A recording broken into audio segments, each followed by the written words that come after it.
Hi, today I'd like to talk about the neck and how do you treat a neck. So, as with other parts of the body, as a plastic surgeon, we have to look at what is in here that we're trying to improve, and we have to think in three dimensions. So basically, under the neck, there are three layers that we have to deal with: the muscle, the fat, and the skin.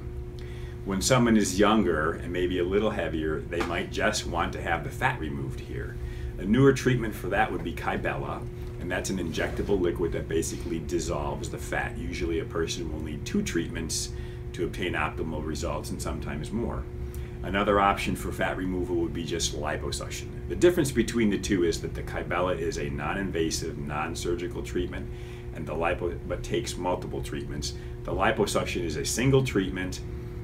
It's surgery, and that is done in the operating room. Persons usually require light sedation to be more comfortable, but it's one time and you're done.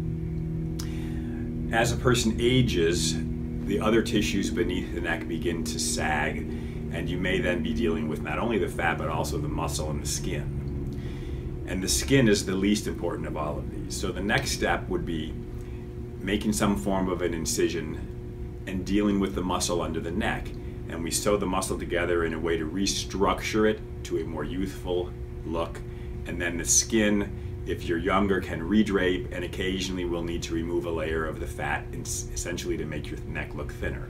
And then as a patient continues to age, the skin does become a little more of an issue, does become more loose and hanging. And at that point in time, you'd need to do some form of skin excision combined with the muscle tightening and the fat removal. The most important layer, in my opinion, in the neck is the muscle. Even in younger people who occasionally will have a obtuse or a not very well defined angle, you can develop that by tightening the muscle surgically, and you can recreate their neckline. So when looking at a neck, as with looking at other parts of the body, we have to think in 3 dimensions, and we have to treat what the underlying cause is.